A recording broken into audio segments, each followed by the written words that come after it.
Hey, I'm Anne Coquette, and in this show, we bring you the most inspiring stories from female entrepreneurs, investors, and innovators in our ecosystem, the Guild community. And today we have Rhonda Collins with us from Toycycle. Rhonda is not a stranger to the Guild. Rhonda has been a Guild member for a long time and has also participated in some of our in-person conferences in San Francisco. And I think you even met some investors in Toycycle at those conferences, which is awesome.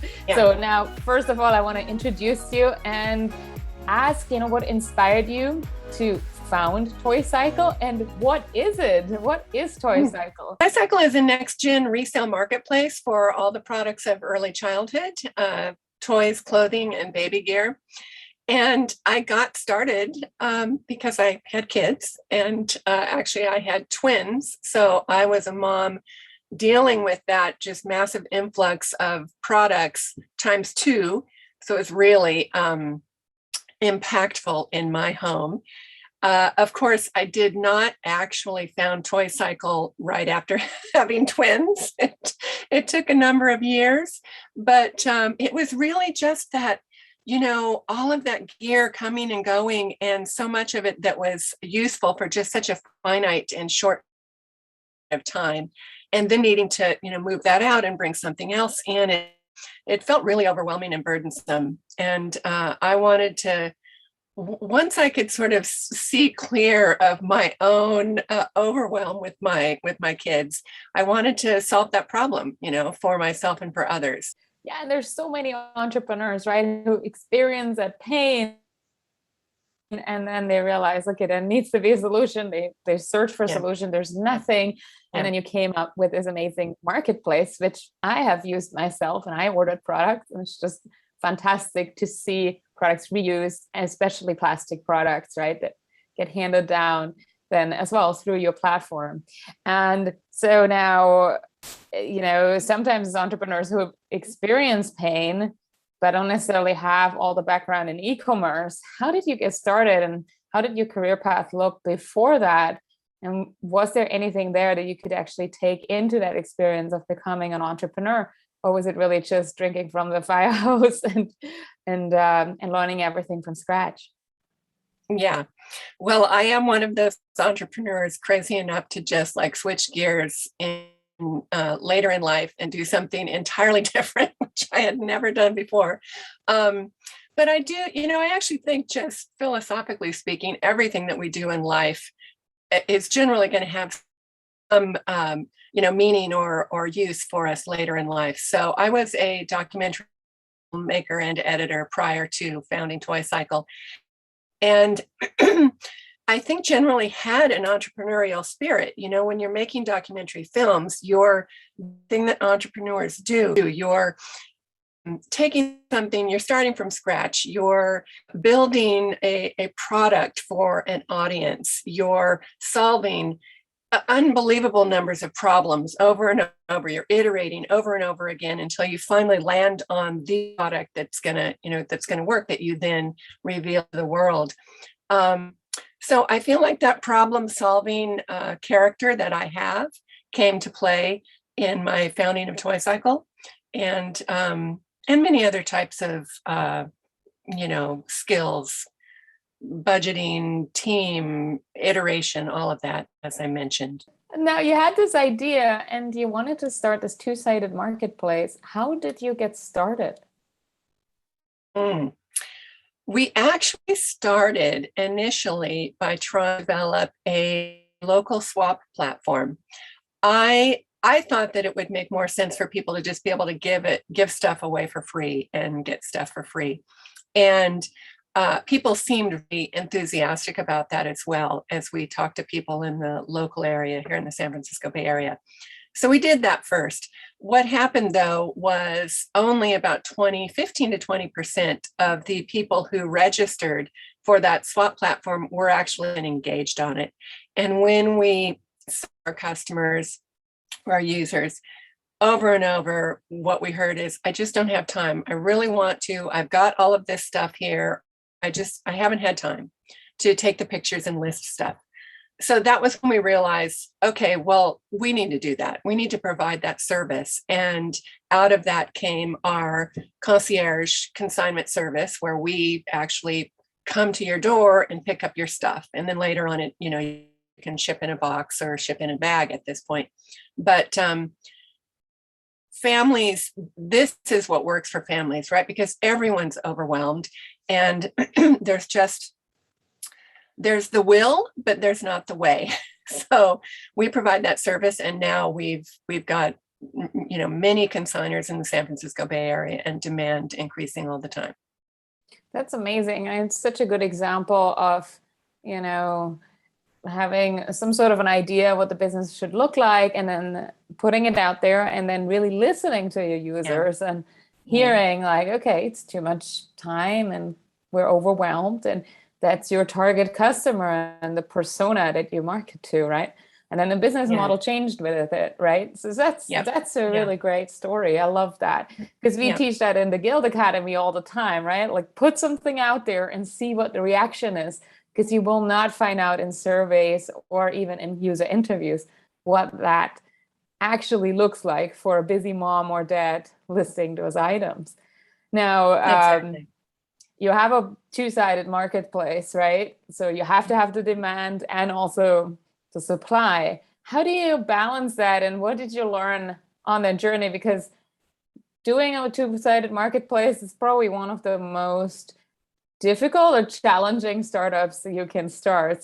So tell our founders who may have ideas around that as well, what you learned during that journey. Well, a moment ago, I said I was a person crazy enough to even embark on a founder journey, which I imagine many other founders will relate to that sentiment. I feel like there are so many things in my life that, had I listened to what people said in advance, I might not have done them, but I'm so glad that I didn't listen, right? Like having kids, for example. I mean, it is really, it was really hard. It has been really hard. And then starting a business, likewise, I think when you're the founder mentality, there has to be just a degree of bravado and hubris in it, right? You just take it on. You just grab it by the horns and go, despite everything. And yes, building a two-sided market is incredibly challenging. What we have done, and we're still small, so this would apply differently, I imagine, at a later stage of scaling our marketplace. But we have simply had to take baby steps. We have a certain amount of supply based on the number of consigners that we have, and we monitor and actually limit the amount of supply that we're bringing into our marketplace, because we can only handle, and our customer base is only so big. So we're not in a position just yet to be, for example, trying to partner with a huge influencer who's going to bring hundreds of thousands of people onto our customers onto our marketplace. We don't have the supply. So we're just right sizing everything, right? We're, in terms of our marketing efforts, we're trying to slowly customer base, and then we attempt to match the supply that we bring in to our customer base.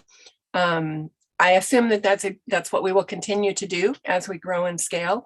But right now, that's basically how we've had to manage it.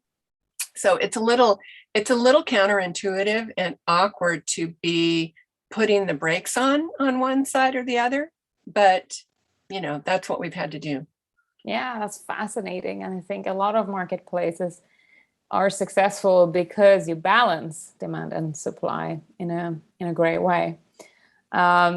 So when looking back and you see how it grew and how many consigners you signed on, was there any time where you had this breakthrough moment where you felt like, okay, we're on the right path, we're doing the right thing here? And can you share? I have to say it was right at the pivot, because I had said, we didn't have the engagement that we wanted on the swap platform. And as soon as we shift over to providing the full service consignment, boy, did the demand for that. I mean, just everybody was, requesting a pickup and wanted to do this. And then I would have to say, as we've gone, over the months, having families consign with us a second and a third and a fourth time. So bringing the I would say 25% of the families that are consigning with us are in a circular kind of routine where they're consigning 3 or 5 months, sending in a box, or we're doing a pickup, and they're also customers. So they're really in the loop with what we're doing. And of course, those families are just so wildly enthusiastic and happy that we provide this service. There is something for me, as a founder of a business, I get that feeds me, right? That feeds me to hear my customers or my youth saying that this is just, like the cat's meow or whatever for them. Yeah, and that is that moment, right? When you feel like, okay, we're wiggling our way to product market fit, and we retain those customers. They don't churn away. We don't lose them. We're not just cranking this machine of getting new customers and then again a new one, but actually there's lifetime value and there's real value we're providing to the business and to the people. So that's really awesome. Now, if you could go back and you could give yourself that, clap on the shoulder from a few years later in your life, what would you tell your former self? Yeah, I think, again, though I just said that I'm happy that I didn't listen to what people said or what I read about how hard things can be. I do think that if I were someone who could have convinced myself, a few years back, that my own mental health would be really important, a really important focus for me, that would have been a great thing. I feel like at this point, I really do understand that, and it cannot be stressed enough. I know there's a lot of conversation about this in the world of founders. We often are isolated. We're working really hard. We're not getting the support that we need. For women, it's very difficult to raise the money that we need and so forth. I have just found that a few simple tools. I do some somatic work. I won't go into detail about it, but a few simple tools that just keep me feeling balanced emotionally and mentally are lifesavers, because this is a truly tough journey.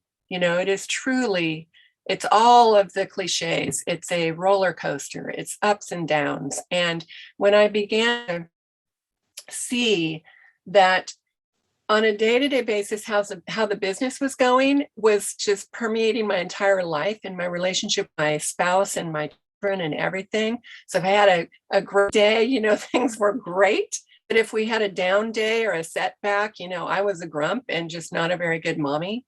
When you start to see that, you realize how important it is to do something about that. And so I take care of myself now. Not to say that I'm never a grump. I certainly can be, but I feel like I'm at least taking steps and doing better at keeping my own mental health and emotional health balanced. I love to hear that. And I would like to hear if you have any specific tips. I know everybody's different, but is there any tools out there that have really helped you, or community, or your own advisory board, or your group of female founders that you connect with? Yeah, I actually have, it's not so much in the founder world, it's more some personal types of relationships, like listening relationships. Like this is something that I could recommend to anybody, and it could be a fellow founder, it could be another mom, be a friend. I have a Friday morning listening relationship with another friend. We, as it turns out, talk about parenting most of the time, but I'm free to talk about anything I want. It's 10 minutes.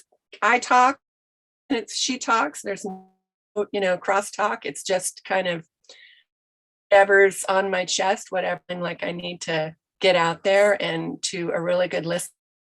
So that's really helpful. And then just some other simple somatic types of tools, like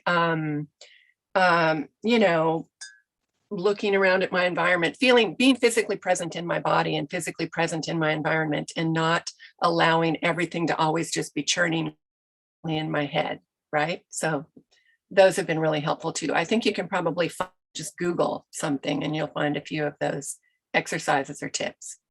Oh, I love that. Thank you for sharing that. Sure. And, we did a panel at one of our serendipity events about mental health for founders and what it means also when your company fails, and how you position yourself, how you look at yourself and your self-worth and all those things. So go back to that recording. I'll put the link in the show notes as well, so you can connect there. Great advice, Rhonda. Amazing company. I absolutely love it. I'm a customer. I loved the unpacking and unwrapping experience. I love the quality of your products. And it was so wonderful to know that these are new products that are going to end up in the trash, but they're actually reused, and that they have been providing joy for another kid somewhere, right? So I think that's absolutely wonderful. And I hope to consign then as well once we use them. I hope so too. So tell us, how can the Guild community help you in Toycycle? Oh, wow. Yes. Well, there would be a lot of ways. Obviously, if you're a mom and you want to just come to, www.toycycle.co and shop around, that would be a great thing to do. I'm also really happy and would love to invite anyone who's to take a look at our website and offer any sort of feedback in terms of the user interface and how any improvements you might see. I mean, we could make use of that, and then just contact me. I assume that you'll provide some contact information for me. People can do that. I'm always on the lookout for advisors, especially in the marketing. If anybody has some wisdom that they would like to offer, a little bit of time that they would like to offer, that would be great. I'm actually still hoping for a partner in this venture. So if there's any founder out there who is looking for their next venture, or interested in talking to me about being involved with Toycycle, I would love to have that conversation. Tell your friends. I guess that's about it. We are trying to too. So if you know any investors who you think might be interested in Toycycle, please introduce me to them. That would be great. Yeah. What round are you raising right now? We're still in our pre-seed round. Fantastic. That's great. And we do have an investor list as well. I hope you have access to it. If you go to letsguild.com/investor-list, you get access to that list. It's crowdsourced from all kinds of different places. And if you know investors too that are missing, you can add them there so that people like Rhonda can connect and find them and meet and get investment in these incredible ideas. I'm so happy that Toycycle exists. I'm so happy that you put all your energy into this business and you stay sane while doing that. So thank you so much, Rhonda, for joining us here today. So happy you're a Guild member, and I hope that you get some good response from our community. So reach out to Rhonda. You heard it. She has a lot of asks, which is fantastic. So good to know what we need help with, right? And with that, toycycle.co, go check it out. If you're invited to a baby shower or a friend's birthday or whatever it may be, it's a great place to be sustainable, to buy awesome, good quality products that are vetted, and to help us all create a more sustainable environment for toys, I should say. So Rhonda, again, thanks so much for joining us here today, and good luck with everything. Thank you so much for having me. It's been great. If you're inspired, then subscribe to our channels on YouTube, on our social media channels at Get Guilded, and also on our platform, letsguild.com. You can also sign up to our newsletter to get news about the latest and greatest in inspiring stories from female founders, entrepreneurs, investors, and innovators in the Guild. I'll see you next time.